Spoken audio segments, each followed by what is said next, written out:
and we're going to start here with Venezuela. This is something that we've been following for the past several months.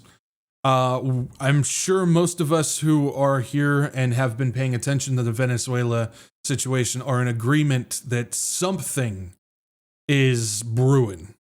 Something is brewing on this.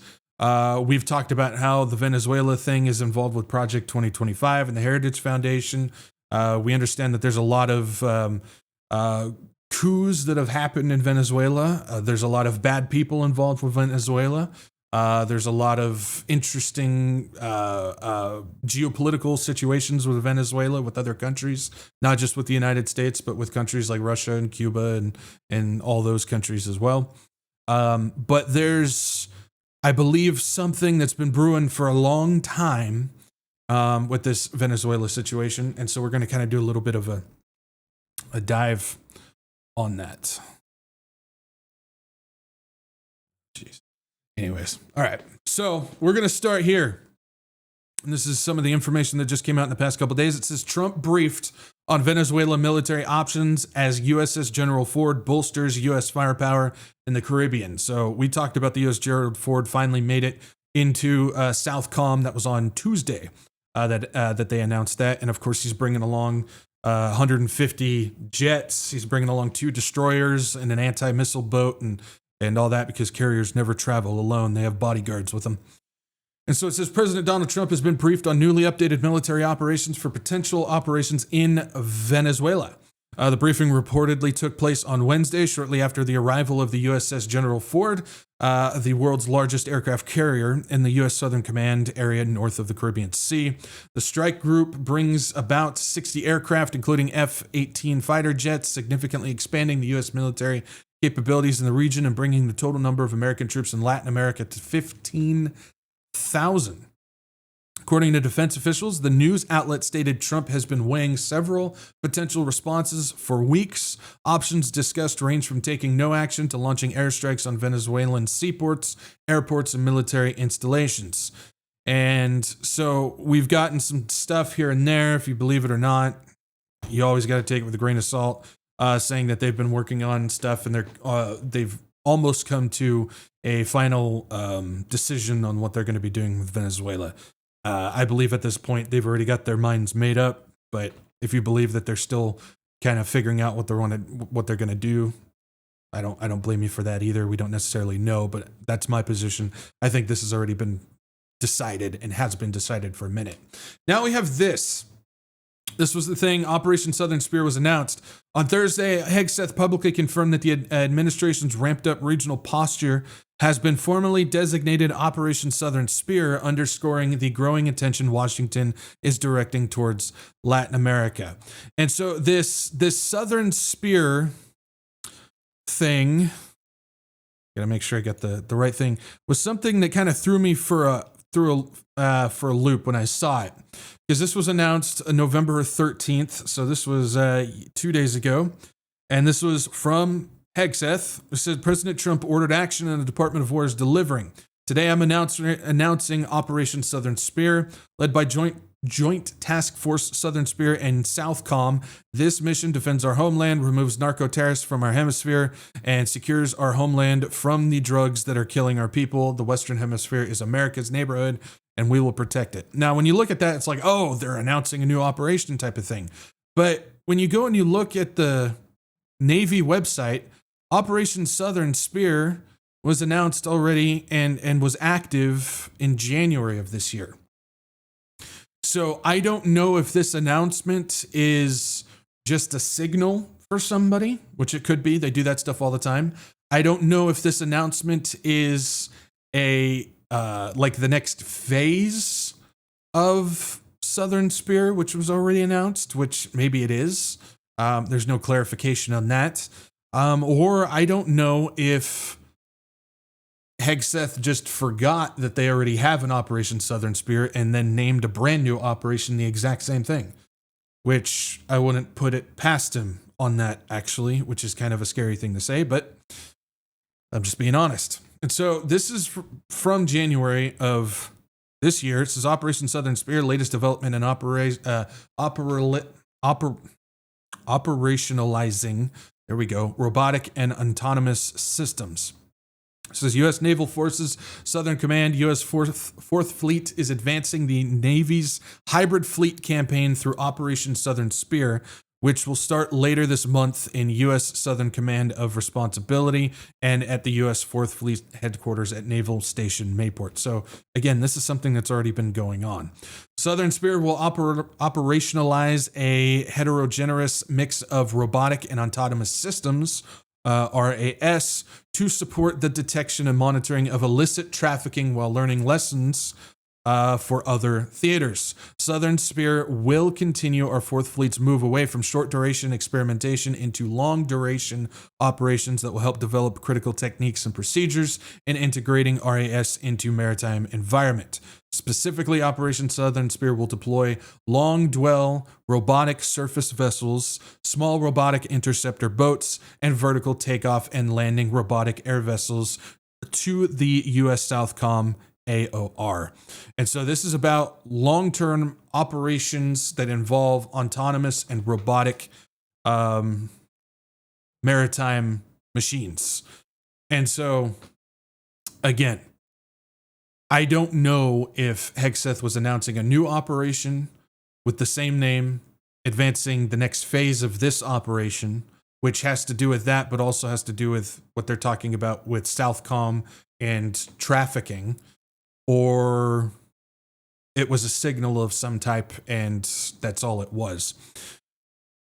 So either way, we're getting some type of indicator that this is something that's been in the works for a long time, and they are continuing to move forward with it. We get a little bit more information on what's going on. We have this. It says Trump waves Venezuela strikes as U.S. forces prepare for attack order. It says Defense Secretary Pete Hegseth and Joint Chiefs Chairman General Dan Kane returned to the White House on Friday for a second consecutive day of deliberations centered on potential military action in Venezuela as U.S. forces in the region prepared for possible attack orders. An administration official said a host of options has been presented to the president, and any strike on Venezuelan territory would upend the president's frequent promise of avoiding new conflicts, which he's said that, and then his actions prove that all he's doing is causing conflicts, and betray promises made to Congress in recent weeks, which he doesn't care. He doesn't go by anything they say anyways, that no active preparations are underway for such an attack. It would also further complicate U.S. cooperation with other Latin American countries and deepen suspicions there and in Washington over whether Trump's endgame is the forced removal of Venezuela's president, Nicolas Maduro, whom Trump has accused of sending drugs and violent criminals to the United States.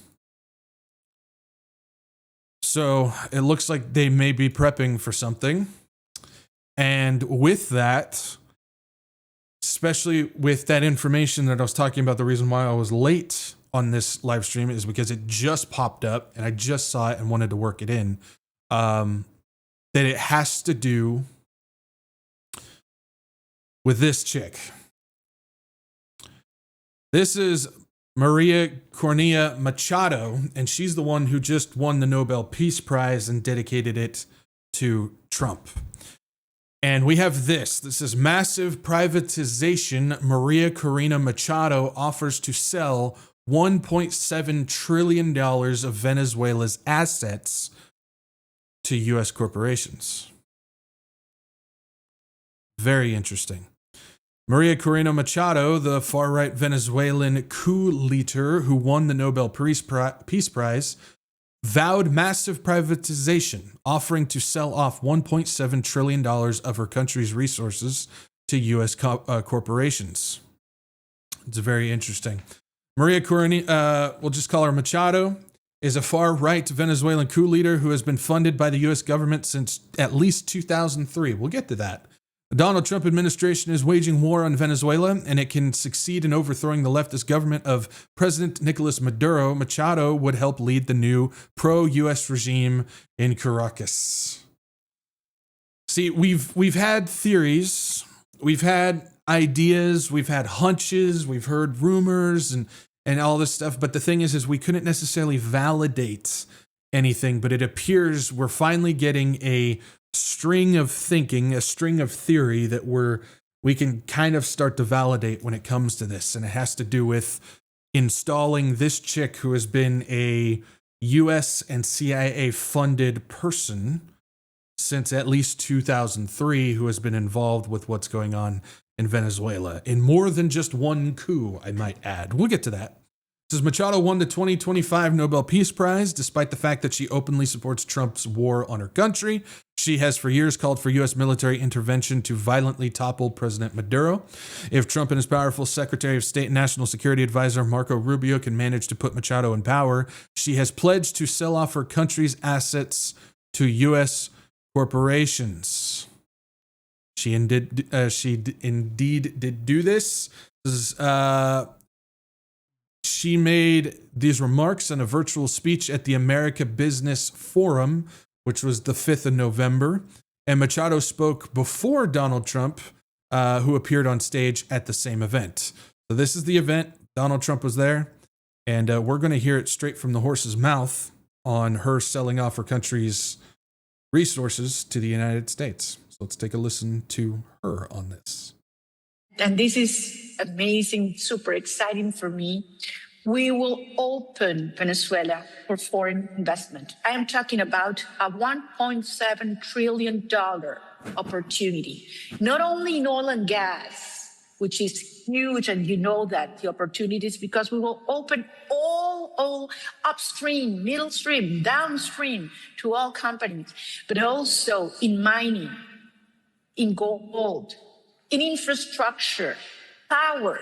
We have our grid right now has a 17 gigawatt opportunity of energy potential that needs to be rehabbed. Certainly for technology and AI and tourism. You know, Venezuela has 2,800 kilometers of pristine Caribbean coastline ready to be developed. So this is going to be huge. We will bring rule of law. We will open markets. We will have security for foreign investment and a transparent, massive privatization program that is waiting for you. My, oh my. Things are starting to make a lot more sense. But don't worry. I've got some other stuff that'll show that this will make a lot even more sense than what it already does now. We jump down here. It says this was not the first time that Machado has made this promise. Machado also spoke virtually at the Fortune Global Forum in Saudi Arabia in October, where she offered a business opportunity of more than $1.7 trillion. We all know that the Trump administration is highly connected to Saudi Arabia, right? Yes, we do. In an interview with Donald Trump Jr. in February, Machado again promised to sell off her country's assets to U.S. corporations. We are going to privatize all our industry, she said, stressing that U.S. companies are going to make a lot of money. Let's listen to what she has to say on this one. Forget about Saudi Arabia. Forget about the Saudis. I mean, we have more oil. I mean, infinite potential. And we're going to open markets. We're going to kick off the government from the oil sector. We are going to privatize all our industry. Venezuela has huge resources, oil, gas, minerals, land, technology. And as you said before, we have a strategic location, hours from the United States. So we're going to do this right. We know what we have to do. And American companies are in, super strategic position to invest. This country, Venezuela, is going to be the brightest opportunity for investment of American companies, of good people that are going to make a lot of money.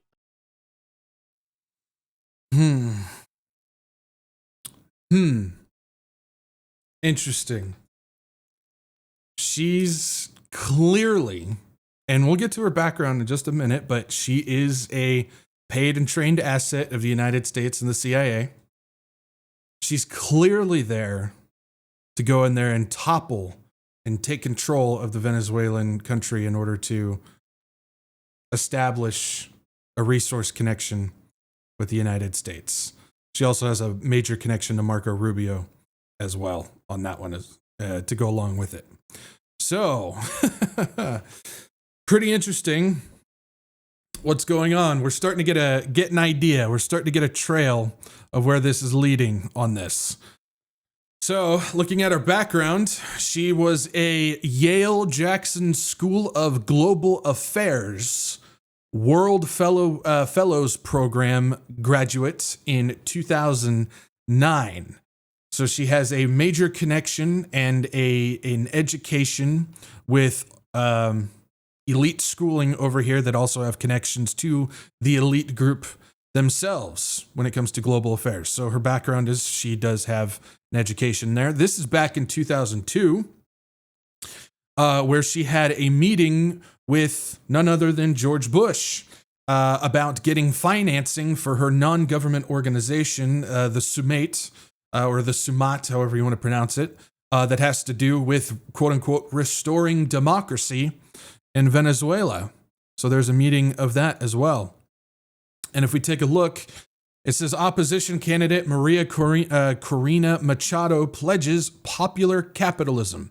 Maria Corina Machado, possibly the most right-wing conservative voice within the Venezuelan operation, is the anti-Chavez minority-only female candidate. Lacking a political party per se, Machado maintains close ties to the United States and has depended for years on her Washington-based financiers and advisors. This is from 2011, by the way. This is closely tied to the world of non-governmental organizations, specifically those funded by the U.S. State Department. The wealthy U.S.-educated Maria Corina Machado first made a name for herself as vice president and later director of the Atenea Foundation, 1994 to 2000, as founder and director of the Opportunities Foundation in 1998 to 2002, and later as co-founder, financial secretary, vice president, and director of Sumat, 2003 to 2010.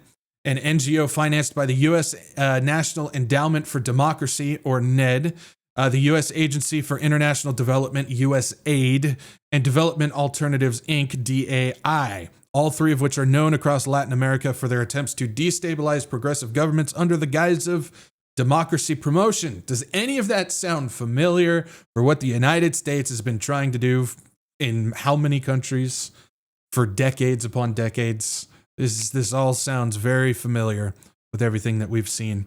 It says Machado made her way to Miraflores Presidential Palace, where she joined opposition allies in signing the Carmona Decree, an act that suspended all democratic rights, revoked the Constitution, which was 1999, and approved by a majority of voters just 3 years earlier, and installed business leader Pedro Carmona as the interim, quote-unquote, president. That's right. She was involved. She wants to bring freedom back to her country, but she was involved for actually revoking the Constitution, bringing destabilization even further to the country. I wonder why. In 2004, the NGO Machado operated was the driving force behind the failed recall referendum against the Venezuelan president, and in May of 2005, Machado had her own private meeting with then U.S. President George W. Bush in the White House Oval Office. She met with him in 2002 and in 2005. In mid-2009, Machado visited Bolivia to speak with members of the NED-financed New Democracy Foundation, and the pre-presidential candidate spent the second half of 2009 in the United States participating in the Yale University World Fellows Program. A year later, with the financial support of the International Republican Institute, NED, USAID, and the political backing of the opposition's MUD coalition, Machado was elected to the Venezuelan National Assembly. Anybody starting to see the path that the United States was forming for this chick to get into the position that she's in now? We keep going. We have this. Machado was also one of the political architects of La Salida, the 2014 opposition campaign that called for escalated protests, including guarimba tactics. Those weren't peaceful protests, as the foreign press claimed. They were organized barricades meant to paralyze the country and force the government's fall. Streets were blocked with burning trash and barbed wire, buses carrying workers were torched, and people suspected of being Chavista were beaten or killed. Even ambulances and doctors were attacked. Some Cuban medical brigades were nearly burned alive. Public buildings, food trucks, and schools were destroyed. Entire neighborhoods were held hostage by fear of opposition leaders like Machado, who cheered from the sidelines and called it resistance. She also led that situation there. And of course, we know she won the Nobel Peace Prize, who dedicated her award to Trump. This Venezuelan opposition leader Maria Corina Machado had publicly dedicated her Nobel Peace Prize to the people of Venezuela and to President Donald Trump, citing their unwavering support in the fight for democracy.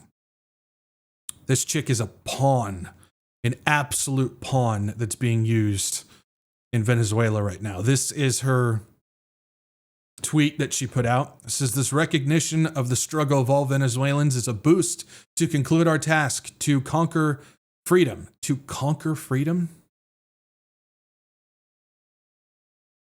Think about that for a second. To conquer freedom. Interesting. We are on the threshold of victory, and today, more than ever, we count on President Trump and the people of the United States, the peoples of Latin America, and the democratic nations of the world as our principal allies to achieve freedom and democracy. I dedicate this prize to the suffering people of Venezuela and to President Trump for his decisive support of our cause. Now, we also have this. This was interesting. This was back in 2018. This is from Machado. She said, "Today I'm sending a letter to Mauricio Macri, president of Argentina, and to Netanyahu, prime minister of Israel, to ask them to apply their strength and influence to advance in the dismantling of the criminal Venezuelan regime, intimately linked to drug trafficking and terrorism." So she sent out a letter in 2018 to both Argentina, who is also one of those countries that was subject to regime change by the United States. That's why Malay is in there, as well as Israel. So two very key allies with the United States right now. She wrote this in 2018 to Argentina and Israel to get involved with regime change in Venezuela.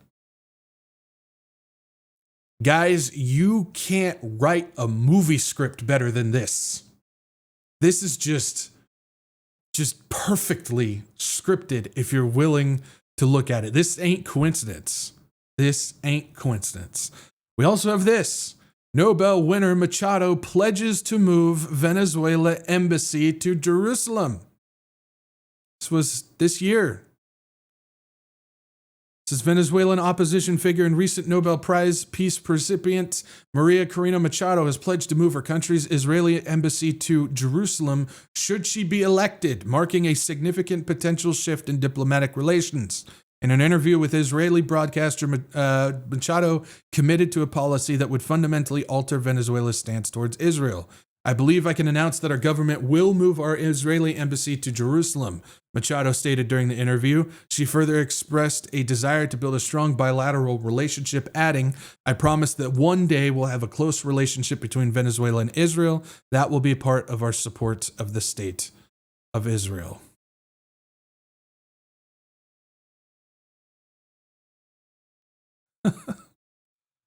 I mean, again, guys, this is why it's so important, and I can't stress this enough.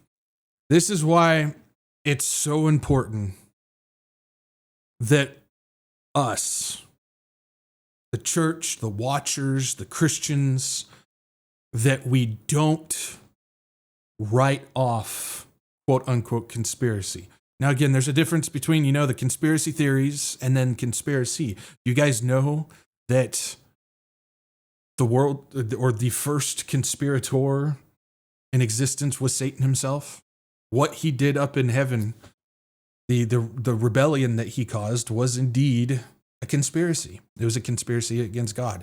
So why is it that the church and Christians and everybody today, the majority, I don't want to say everybody, but the majority want to write off conspiracies, not realizing that everything that we have now is because of a conspiracy against God by Satan himself? It doesn't make any sense for those who want to write this stuff off. What we are witnessing right now when it comes to Venezuela, we're seeing a lot of A lot of stuff here that is verifying that there is indeed a conspiracy involving the United States, involving this chick Machado here, involving, it seems that Israel and Argentina are involved with this as well, and the whole Venezuela situation that we're seeing happening right now. And there's going to be so many people that will just whisk it away, just brush it off, just out of sight, out of mind. No, that's not possible. You're just a conspiracy nut. When in reality, it appears that we have something quite substantial. Now, again, as of right now, things can change. And I mean, tomorrow, all this can just go 180 and something else can happen. We can't confirm that this is by all the end all de facto reason for what we're seeing there. But we have a substantial amount of history and evidence and current events that are all working together for what we're seeing. Now, what I saw just before the show, I couldn't help but laugh because the timing of it is just impeccable. And this was at 2:00 today. This is the 15th. House Republican warns of potential sabotage tactics by Maduro in Venezuela. If you guys can't read between the lines, and I know some of you already know what I'm about to say because you can read between the lines, but if you can't, no worries. What this headline actually says is, in bold red letters, is potential false flag to draw United States military action in Venezuela. That is between the headlines on this. It says Representative Carlos Jimenez of Florida said on Saturday that he is monitoring unverified reports that the Maduro regime is preparing to sabotage key Venezuelan infrastructure in order to blame either the United States or the opposition in the country. Jimenez, who serves as multiple House Homeland Security and Armed Services subcommittees, said that such attacks could target bridges, tunnels, and refineries in the oil-rich South American country. We are following reports that the narco regime of Maduro might be preparing acts of sabotage against key infrastructure in Venezuela, including bridges, tunnels, and refineries, in order to later blame the United States or the Democratic opposition, Jimenez said in a statement. Although they have not been verified, these allegations align with desperate tactics of a collapsing dictatorship. The United States will continue to firmly support the Venezuelan people against tyranny, corruption, and any attempt by the regime to manufacture chaos or manipulate the truth for its political society. The warning from Congress follows a Reuters report this week that Venezuela is preparing a guerrilla-style resistance, which would include acts of sabotage in the event that the U.S. launches strikes inside the country. Shortly after, Venezuela Defense Minister Vladimir Pedrino Lopez ordered a massive military deployment, including almost 200,000 service members.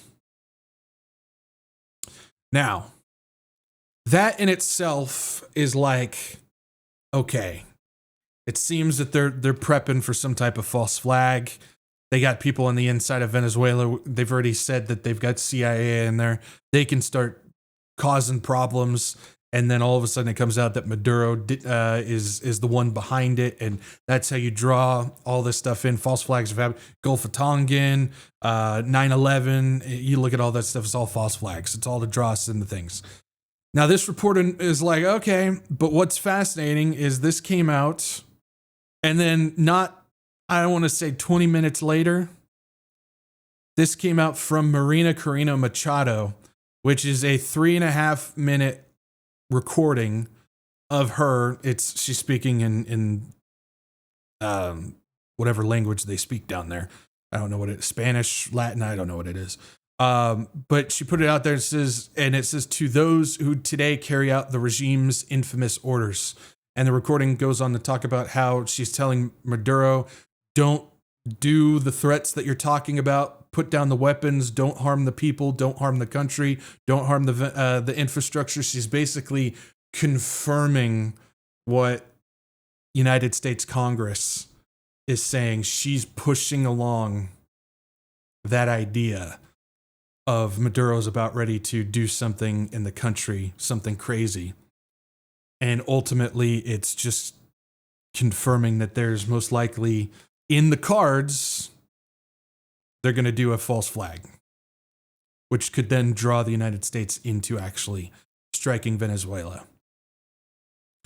So when you get all this information, you look at who this person is, you look at their history, you look at who finances them, who educated them, who brought them up, who trained them.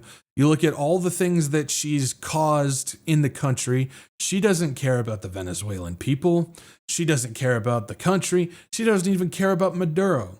She's playing her part as a pawn to do regime change in Venezuela so she can start selling off all the stuff to the investors who want to get the resources there.